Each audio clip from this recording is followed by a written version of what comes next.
थोड़ी देर में दिल्ली के लोधी रोड शमशान घाट पर पूर्व राष्ट्रपति प्रणब मुखर्जी का अंतिम संस्कार किया जाएगा। लोधी रोड शमशान घाट के आसपास ट्रैफिक को डायवर्ट कर दिया गया है। कोरोना संक्रमण को देखते हुए सभी इंतजाम किए गए हैं। पूर्व राष्ट्रपति प्रणब मुखर्जी को अंतिम यात्रा से पहले सेना के बैंड ने गार्ड ऑफ ऑनर दिया। अंतिम यात्रा के रूट पर सुरक्षा के अतिरिक्त इंतजाम किए गए। कोरोना संक्रमण को देखते हुए सारी सावधानियां बरती जा रही हैं। पूर्व राष्ट्रपति प्रणब मुखर्जी के अंतिम संस्कार से पहले पीएम मोदी ने उनके घर जाकर श्रद्धांजलि दी।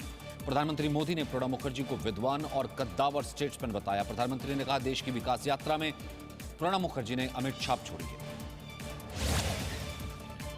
पूर्व राष्ट्रपति प्रणब मुखर्जी को chief of defence staff general Bipin Rawat, army chief general Naravane, air force chief और नौसेना प्रमुख ने भी श्रद्धांजलि दी। रक्षा मंत्री राजनाथ सिंह और लोकसभा अध्यक्ष ओम बिरला ने पूर्व राष्ट्रपति को नमन किया।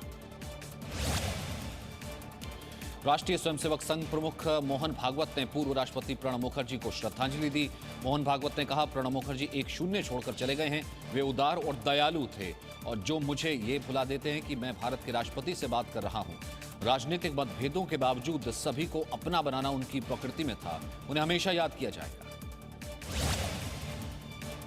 पूर्व राष्ट्रपति प्रणब मुखर्जी को उपराष्ट्रपति वेंकैया नायडू ने श्रद्धांजलि दी। बीजेपी अध्यक्ष जेपी नड्डा, स्वास्थ्य मंत्री हर्षवर्धन और कांग्रेस नेता अधीर रंजन चौधरी ने 10 राजाजी मार्ग पहुंचकर पूर्व राष्ट्रपति को श्रद्धा सुमन अर्पित किए। दिल्ली के मुख्यमंत्री अरविंद केजरीवाल ने पूर्व राष्ट्रपति प्रणब मुखर्जी को श्रद्धांजलि दी। उप मुख्यमंत्री मनीष सिसोदिया साथ में श्रद्धांजलि देने पहुंचे। पूर्व राष्ट्रपति प्रणब मुखर्जी का पार्थिव शरीर दिल्ली के 10 राजाजी मार्ग पर अंतिम दर्शन के लिए रखा गया, जहां वीवीआईपी के अलावा आम लोगों ने भी श्रद्धांजलि दी। पूर्व राष्ट्रपति के सम्मान में 7 दिनों का राजकीय शोक घोषित किया गया है। पूर्व राष्ट्रपति प्रणब मुखर्जी का 84 साल की उम्र में कल निधन हो गया था। प्रणब मुखर्जी के बेटे अभिजीत मुखर्जी ने ट्वीट कर इसकी सबसे पहले जानकारी दी। राष्ट्रपति और प्रधानमंत्री समेत कई हस्तियों ने शोक जताया। प्रणब मुखर्जी के निधन पर बांग्लादेश ने एक दिन के राष्ट्रीय शोक का ऐलान किया है। बांग्लादेश की पीएम शेख हसीना ने प्रधानमंत्री मोदी को पत्र लिखा है। प्रणब मुखर्जी को बांग्लादेश का सच्चा मित्र बताया। बांग्लादेश के लोगों के प्यार और सम्मान का जिक्र किया। वाराणसी में होने वाली गंगा आरती में दीपदान करके पूर्व राष्ट्रपति प्रणब मुखर्जी को श्रद्धांजलि अर्पित की गई। वाराणसी के दशाश्वमेध घाट पर गंगा सेवा निधि ने गंगा में दीपदान किया। पुजारियों ने आरती में प्रणब मुखर्जी की आत्मा की शांति की कामना की। भारत चीन तनाव पर चीन के विदेश मंत्रालय ने बयान जारी किया है। चीन के विदेश मंत्री ने कहा है कि बातचीत से सीमा विवाद सुलझाया जा सकता है, लेकिन स्थिति सामान्य बनाने के लिए भारतीय सेना को पीछे हटना होगा। चीन का कहना है कि दोनों पक्षों के बीच संवाद की समस्या है। भारत और चीन की सेना के बीच हुई झड़प के बाद से बैठकों का दौर जारी है। रक्षा मंत्री राजनाथ सिंह ने हाई लेवल बैठक की है। चीन के साथ बने ताजा हालात की समीक्षा की है। भारत चीन तनाव की एनएसए अजीत डोवल ने भी एलएसी के हालात की समीक्षा की। चीन के साथ कमांडर स्तर की बातचीत पर भी अजीत डोवल नजर बनाए हुए हैं। हालात की समीक्षा के लिए अजीत डोवल ने कल महत्वपूर्ण बैठक भी की थी। बैठक में गृह सचिव और खुफिया एजेंसियों के प्रमुख भी शामिल थे। खुफिया एजेंसियों ने चीन के साथ तनाव पर डोवल को जानकारी दी। पैगोंग झील में चीन की घुसपैठ की साजिश को भारतीय सेना ने नाकाम कर दिया। 29-30 अगस्त की रात पैगोंग में भारत चीन के सैनिकों के बीच झड़प हुई। चीन के 500 सैनिक टैंकों के साथ इकट्ठा हुए थे। झील के दक्षिण किनारे पर अतिक्रमण की कोशिश को भारतीय सेना ने जवानों ने रोका। पैगोंग में चीन के अतिक्रमण की कोशिश पर कांग्रेस ने मोदी सरकार से सवाल किया। पूछा, देश की जमीन पर कब्जे के नए दुस्साहस पर मोदी सरकार चुप क्यों है? बीजेपी ने कहा, सेना ने जवाब दे दिया है कि देश की संप्रभुता बरकरार है। पूरी दुनिया में विदेशी मीडिया ने चीन की कार्रवाई को उकसावे वाली कार्रवाई बताया। वहीं चीन के सरकारी अखबार ग्लोबल टाइम्स ने धमकी दी है। लिखा, युद्ध हुआ तो 1962 से भी बुरा हाल होगा। चीन के प्रोपेगेंडा अखबार ग्लोबल टाइम्स ने अपने संपादकीय में कहा है कि भारत चीन की टक्कर में नहीं है। चीन को भारत के पश्चिमी देशों के साथ गहराते संबंध नागवार गुजर रहे हैं। संपादकीय में कहा गया है कि भारत इस भ्रम में ना रहे कि उसके पास वॉशिंगटन का समर्थन है या क्वैत, जिसे भारत के अलावा अमेरिका, ऑस्ट्रेलिया और जापान का समर्थन है। अगर हिम्मत है तो वो आगे बढ़े। चीन और भारत का विवाद सिर्फ यही दोनों देश ही सुलझा सकते हैं। भारत और चीन संबंध पर विदेश मंत्री एस जयशंकर का बयान। भारत और चीन के संबंध दोनों देशों के साथ साथ दुनिया के दूसरे देशों के लिए बेहद अहम है, इसलिए दोनों देशों के बीच आपसी समझ और संतुलन होना बहुत जरूरी है। अमेरिका और चीन के बीच जुबानी हमले जारी हैं। अमेरिकी विदेश मंत्रालय के हवाले से विदेश मंत्री माइक पॉम्पियो ने चीन पर निशाना साधा है। कहा, चीन दुनिया भर के देशों की आजादी को खत्म करना चाहता है। सुशांत मौत मामले में सीबीआई ने आज रिया के माता पिता को पूछताछ के लिए बुलाया है। मुंबई के डीआरडीओ गेस्ट हाउस में रिया के माता पिता से पूछताछ जारी है। सुशांत केस में आज रिया चक्रवर्ती से पूछताछ नहीं होगी। रिया चक्रवर्ती से सीबीआई अब तक 35 घंटे की पूछताछ कर चुकी है। रिया ने मीडिया के खिलाफ सांता क्रूज थाने में शिकायत भी दर्ज कराई। दिल्ली में सुशांत सिंह राजपूत की बहन प्रियंका ने सीबीआई के सामने अपना बयान दर्ज कराया। प्रियंका से 9 घंटे सवाल जवाब किए गए। कल गोवा के कारोबारी गौरव आर्या से प्रवर्तन निदेशालय ने ड्रग्स चैट मामले में 9 घंटे तक उनसे पूछताछ हुई। सीबीआई ने कल सुशांत सिंह राजपूत की मौत केस में कई लोगों से पूछताछ की। बहन मीतू सिंह ने अपना बयान दर्ज कराया। रिया के भाई शोभिक चक्रवर्ती ने लगातार चौथे दिन उनसे पूछताछ हुई। सुशांत की मैनेजर रह चुकी श्रुति मोदी और सिद्धार्थ पिठानी से भी सवाल जवाब हुए। महाराष्ट्र के पालघर में 2 साधुओं समेत 3 लोगों की हत्या के मामले में 18 पुलिसकर्मियों को ड्यूटी निभाने में कोताही बरतने का दोषी पाया गया। कासा पुलिस स्टेशन के थाना इंचार्ज को नौकरी से बर्खास्त कर दिया गया है। 2 दूसरे पुलिसकर्मियों को जबरन सेवानिवृत्त किया गया है। बाकी पुलिसकर्मियों की तनख्वाह कम कर दी गई है। देश की अर्थव्यवस्था पर कोरोना महामारी और लॉकडाउन का बड़ा असर दिखा है। वित्तीय वर्ष 2020-21 की पहली तिमाही की जीडीपी में 23.9% की गिरावट दर्ज की गई है। पिछले साल की इसी तिमाही में आर्थिक विकास दर 5.2% थी। आईआईटी, एनआईटी और इंजीनियरिंग कॉलेज में दाखिले के लिए आज पूरे देश में जेईई मेन परीक्षा आयोजित की जा रही है। 6 सितंबर तक होने वाली जेईई मेन परीक्षा के लिए 660 केंद्र बनाए गए हैं। 9,53 लाख छात्रों ने इसके लिए रजिस्ट्रेशन कराया था। कोरोना संक्रमण की वजह से परीक्षा केंद्रों पर चेकिंग और सैनिटाइजेशन में ज्यादा वक्त लग रहा है। इसलिए उम्मीदवारों को सलाह दी गई है कि वे परीक्षा शुरू होने से कम 1 घंटा पहले सेंटर पर पहुंच जाएं। उम्मीदवारों को दिए गए स्लॉट का पालन करके केवल अपने निर्धारित समय पर सेंटर पर पहुंचे। संसद का मानसून सत्र 14 सितंबर से 1 अक्टूबर तक चलेगा। कोरोना काल में शुरू हो रहे इस मानसून सत्र के दौरान सोशल डिस्टेंसिंग के नियमों का ध्यान रखा जाएगा। इस दौरान 18 बैठक होंगी। बीच में रविवार या दूसरी कोई छुट्टी नहीं होगी। घाटी में सुरक्षा बलों को एक बार फिर से बड़ी कामयाबी मिली है। जम्मू कश्मीर पुलिस और सेना की संयुक्त टीम ने रियासी में लश्कर ए तैयबा के 3 मददगारों को गिरफ्तार किया। तीनों आईएसआई के संपर्क में थे। गिरफ्तार लोगों में एक सरकारी कर्मचारी, मजदूर और एक दुकानदार है। जम्मू कश्मीर के श्रीनगर में नगर निगम के कॉर्पोरेटर सलीम भट्ट की स्कूटी में किसी ने आग लगा दी। घर के बाहर खड़ी स्कूटी में आग लगाने के बाद बदमाश फरार हो गए। घटना के बाद सलीम भट्ट का परिवार खौफ में है। सुप्रीम कोर्ट में आज विदेशी तबलीगी जमातियों की याचिका पर सुनवाई की जा रही है। बिहार में कई जगह की गई एफआईआर को एक साथ करने के निर्देश दिए गए हैं। साथ ही 8 हफ्ते में कार्रवाई पूरी करने को भी कहा गया है। यूपी सरकार को 3 सितंबर तक अपना जवाब दाखिल करना है। भगोड़े कारोबारी विजय माल्या को 5 अक्टूबर को सुप्रीम कोर्ट में पेश होने का आदेश दिया गया है। माल्या की समीक्षा याचिका खारिज कर दी गई है। विजय माल्या पर बैंकों का 9,000 करोड़ रुपया बकाया है। ब्रिटेन से विजय माल्या के प्रत्यर्पण की प्रक्रिया आखिरी दौर में। उज्जैन के महाकालेश्वर ज्योतिर्लिंग के क्षरण मामले में सुप्रीम कोर्ट ने फैसला सुना दिया है। जस्टिस अरुण मिश्रा ने मंदिर प्रबंध समिति को उज्जैन के महाकालेश्वर मंदिर में शिवलिंग को संरक्षण देने के निर्देश दिए हैं, क्योंकि शिवलिंग का क्षरण हो रहा है। फैसला सुनाने के बाद जस्टिस अरुण मिश्रा ने बेंच में शामिल सहयोगी जज से कहा है कि शिवजी की कृपा से उनकी आखिरी जजमेंट भी पूरी हो गई। देश में कोरोना संक्रमण के मामले 37 लाख से ज्यादा हो गए हैं। 24 घंटे में कोरोना संक्रमण के 70,000 नए केस आए हैं। 819 लोगों की मौत है। इलाज से ठीक होने वाले मरीजों की दर 76% से ऊपर है। अब तक 28 लाख से ज्यादा अधिक लोग संक्रमित हैं जो स्वस्थ हो चुके हैं। कुल मामलों में से 43% के महाराष्ट्र, आंध्र प्रदेश और कर्नाटक के हैं। दिल्ली में पिछले 24 घंटे में कोरोना के 1,358 नए मामले सामने आए हैं। संक्रमण की दर 9.43% है। 24 घंटे में 1,507 मरीज ठीक हुए हैं। इस दौरान 18 कोरोना संक्रमितों की मौत हो गई है।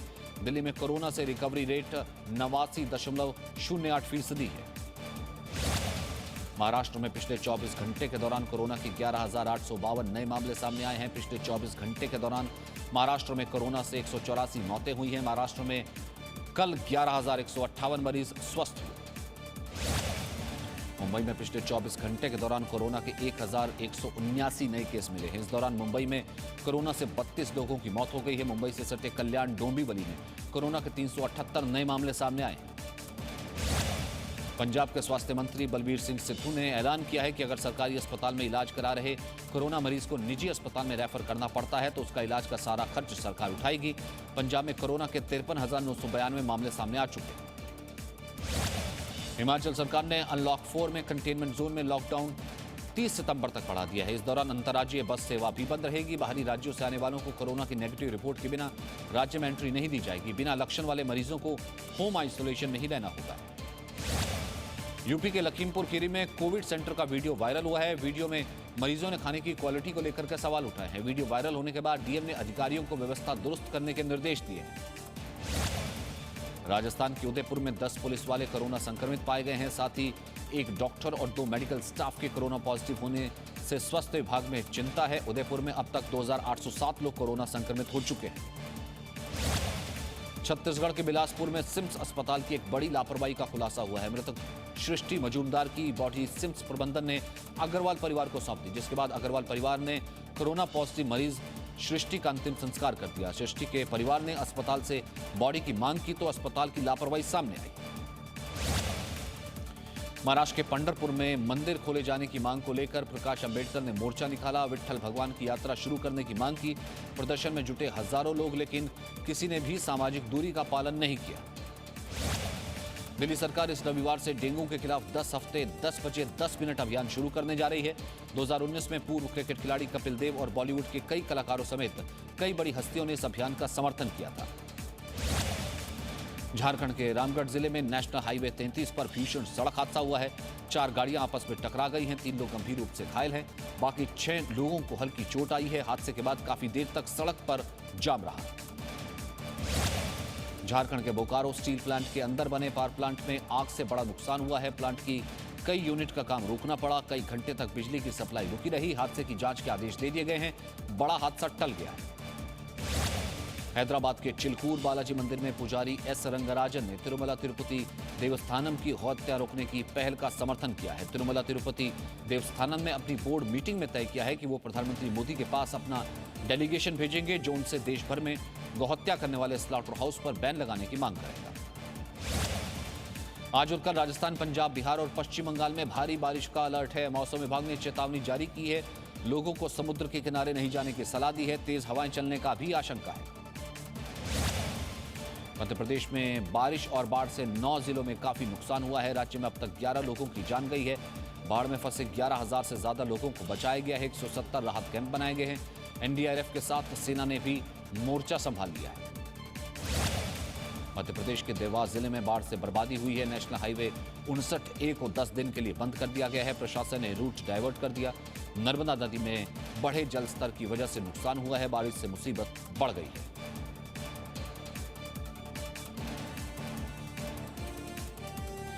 नर्मदा नदी में बाढ़ से खरगोन जिले के गांव में बाढ़ का पानी भर गया है।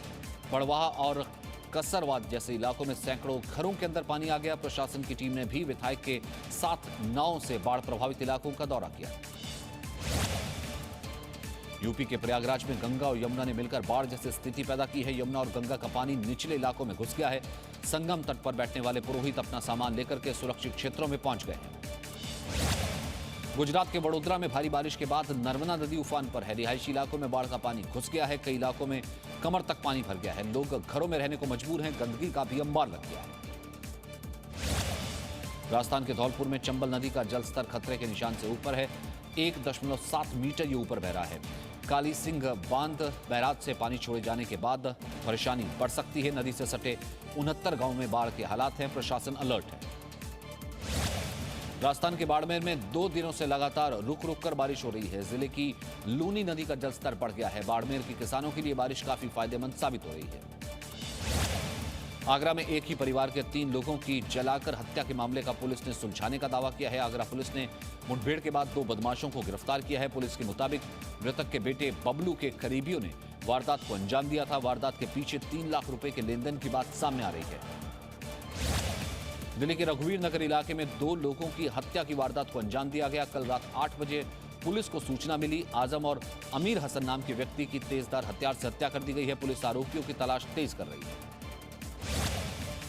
दिल्ली में मोबाइल चोरी के शक में एक युवक की पेड़ से बांधकर पीट कर हत्या कर दी गई। हत्या का आरोप 4 से 5 युवकों पर लगा। 28 अगस्त को दिल्ली के नारायण लोहा मंडी इलाके की यह घटना है। 4 आरोपियों की पहचान कर दी गई। दिल्ली से सटे नोएडा में नकली दवा की दुकानों पर प्रशासन की छापेमारी हुई है। लाखों रुपए की संदिग्ध दवा बरामद की गई है। बिना लाइसेंस के ही दवा बेची जा रही थी। सैंपल लेने के बाद सील की गई हैं दुकानें। यूपी के नोएडा में आईटी कंपनी में नौकरी दिलाने के नाम पर धोखाधड़ी करने वाले 3 लोग गिरफ्तार हुए हैं। पुलिस ने 3 मोबाइल फोन, एक लैपटॉप, करीब 40,000 रुपए कैश जब्त किया है। आरोपियों में एक महिला भी शामिल है। यूपी के फतेहपुर में पुलिस ने बाइक चोर गैंग का खुलासा किया। चोरी की 9 बाइक बरामद की गई हैं। 4 आरोपी गिरफ्तार किए गए हैं। वाहनों की चेकिंग के दौरान पूछताछ से चोर पकड़े गए। आरोपियों के पास से एक तमंचा भी जब्त किया गया। यूपी के महाराजगंज जिले में भारत नेपाल सीमा पर एसएसबी को बड़ी कामयाबी मिली है। इस संदिग्ध की तलाशी के दौरान 107 ग्राम हेरोइन बरामद हुई है। अंतर्राष्ट्रीय बाजार में बरामद हेरोइन की कीमत लगभग 1 करोड़ है। आरोपी पर कार्रवाई जारी है। मध्य प्रदेश के उज्जैन में महाकाल पुलिस को बड़ी सफलता मिली है। 6 घंटे के अंदर चेन स्नैचिंग की घटना को सुलझा लिया गया। आरोपी को गिरफ्तार कर लिया गया। घटना का सीसीटीवी वीडियो वायरल हो गया था। यूपी के मऊ में मुख्तार अंसारी गिरोह से ताल्लुक रखने वाले ग्राम प्रधान सतीश सिंह और बबलू सिंह और उसके साथी अविनाश सिंह के खिलाफ गैंगस्टर एक्ट के तहत कार्रवाई की गई है। एक पोल्ट्री फार्म और स्कॉर्पियो गाड़ी पर भी कार्रवाई की गई है। मुख्तार अंसारी गिरोह के करीबी रईस कुरैशी के नाम बने अवैध बूचड़ खाने को ध्वस्त कर दिया गया है। यूपी के पीलीभीत में एक महिला अपने पति के पासपोर्ट पर अपने प्रेमी को लेकर ऑस्ट्रेलिया गई, लेकिन लॉकडाउन की वजह से वो वहीं फंस गई। वापस आने पर दोनों का राज खुल गया। दोनों 6 जनवरी को ऑस्ट्रेलिया गए थे। उन्हें मार्च में वापस आना था, लेकिन वे 24 अगस्त को आ पाए। यूपी के बुलंदशहर में अवैध खनन कर रहे खनन माफिया ने जिले के खनन अधिकारी पर जानलेवा हमला कर दिया। हमले में खनन अधिकारी को काफी चोटें आई हैं। पुलिस को खनन अधिकारी ने तहरीर देकर कार्रवाई की मांग की। खनन अधिकारी ने बताया कि वो अवैध खनन की सूचना पर रेड करने पहुंचे थे, तभी उन पर हमला किया गया।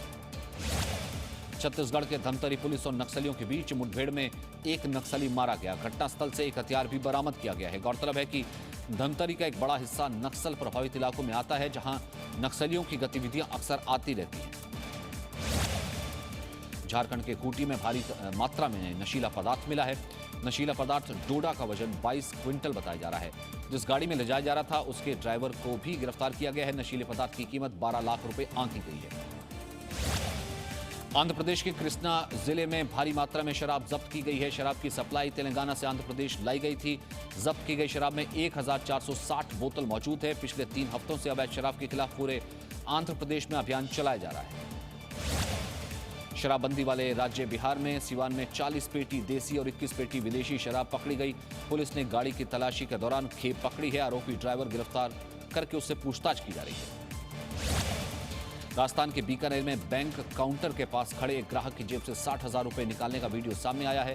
पूरी घटना सीसीटीवी कैमरे में रिकॉर्ड होगी। वारदात के वक्त बैंक में बिजली चली गई थी। फिलहाल पुलिस सीसीटीवी की मदद से आरोपियों की तलाश कर रही है।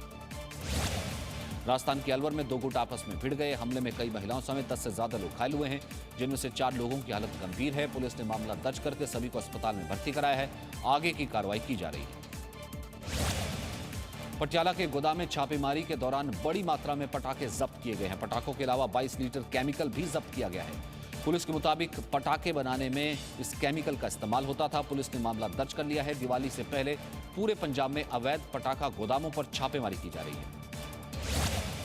पंजाब के जलंधर से आई बहादुरी की तस्वीरें। 15 साल की एक लड़की ने फोन छीनने आए बाइक सवार 2 लुटेरों में से एक को दबोच लिया। घायल लड़की को इलाज के लिए अस्पताल में भर्ती कराया गया। यूपी के फरुखाबाद में स्वास्थ्य विभाग के अधिकारियों पर ओआरएस, ग्लूकोज और दूसरी दवाई जलाने का आरोप लगाया है। मुख्य चिकित्सा अधिकारी ने मामले में जांच की बात कही है। सीएमओ ने कहा कि अगर एक्सपायर्ड दवाएं थी तो उन्हें खुले में नहीं जलाना चाहिए था। अगर बिना एक्सपायर दवाएं जलाई गई हैं तो संबंधित लोगों पर कार्रवाई होगी।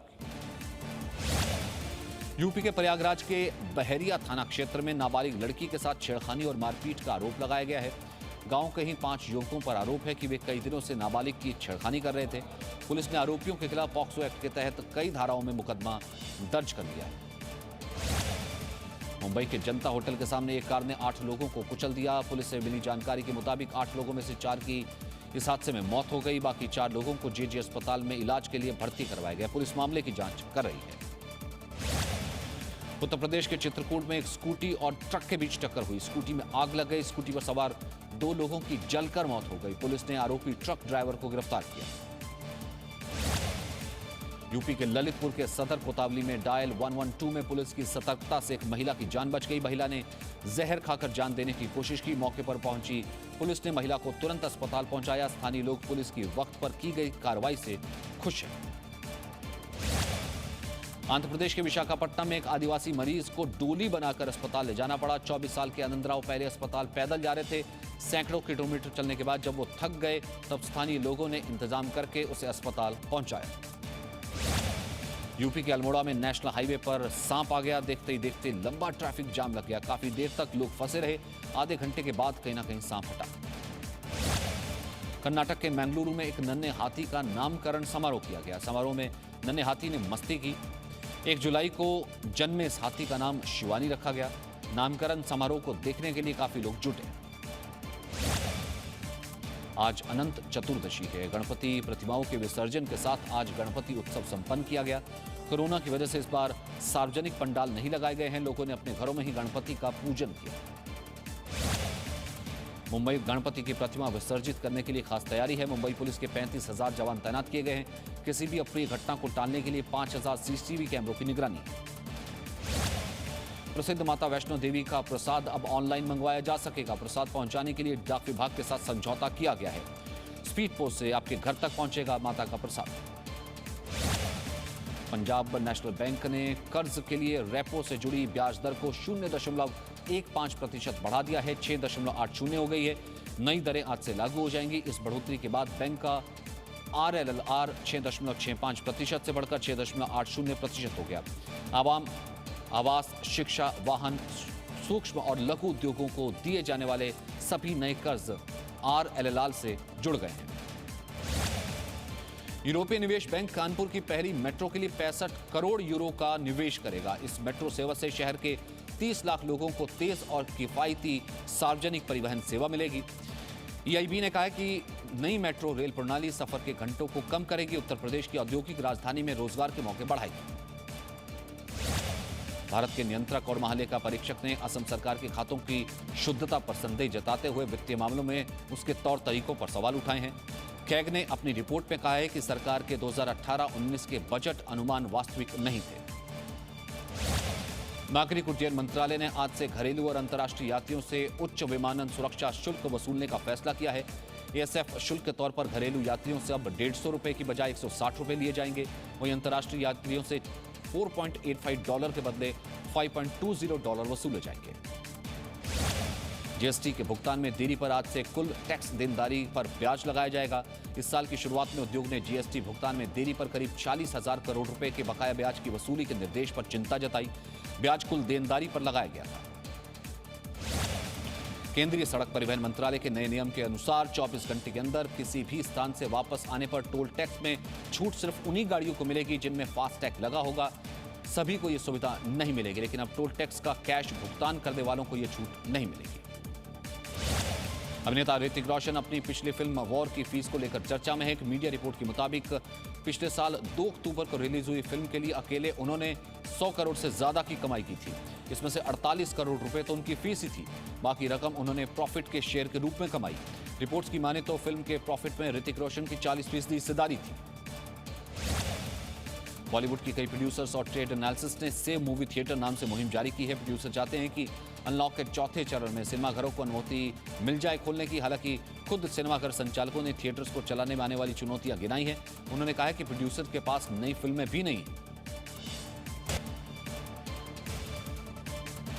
चीन के शॉर्ट वीडियो ऐप टिकटॉक को खरीदने के लिए वॉलमार्ट ने माइक्रोसॉफ्ट के साथ गठबंधन किया है। टिकटॉक को खरीदने की रेस में ऑरेकल भी शामिल है। अमेरिका टिकटॉक को राष्ट्रीय सुरक्षा के लिए खतरा बता चुका है। फ्रांस की राजधानी पेरिस में चार्ली एब्दो पत्रिका पर हमले के 5 साल के बाद केस का ट्रायल शुरू हुआ। 2015 में 17 लोगों की हत्या हो गई थी।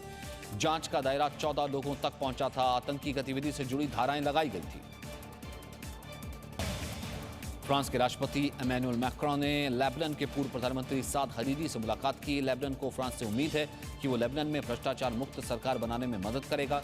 बैरूत धमाके के बाद इमैनुअल मैक्रों का यह दूसरा लेबनान दौरा है। इजराइल के प्रधानमंत्री बेंजामिन नेतन्याहू ने यूएई की डेलीगेशन को इजराइल दौरे के लिए आमंत्रित किया है। इजराइल और अरब देशों के बीच संबंधों को मजबूत करने के लिए कल ही अमेरिका और इजराइल का डेलीगेशन यूएई पहुंचा। इजराइल और अरब देशों के बीच रक्षा समझौतों को लेकर के बातचीत हुई। कोरोना वायरस पर लगाम लगाने के लिए कनाडा सरकार नोवावैक्स और जॉनसन कंपनी के लाखों यूनिट वैक्सीन खरीदेगी। दोनों कंपनियों के साथ करार किया गया है। अगले वर्ष हो सकती है वैक्सीन की सप्लाई। ब्राजील के रियो डी जेनेरियो के क्राइस्ट द रिडीमर को रेड क्रॉस की पोशाक पहनाई गई। कोरोना वॉरियर्स को सम्मानित करने के लिए और जिन स्वास्थ्यकर्मियों की वजह से मौत हुई है उन्हें श्रद्धांजलि देने के लिए ऐसा किया गया। रेड क्रॉस का दावा है कि उसने ब्राजील में 30 लाख लोगों की कोरोना काल में देखभाल की।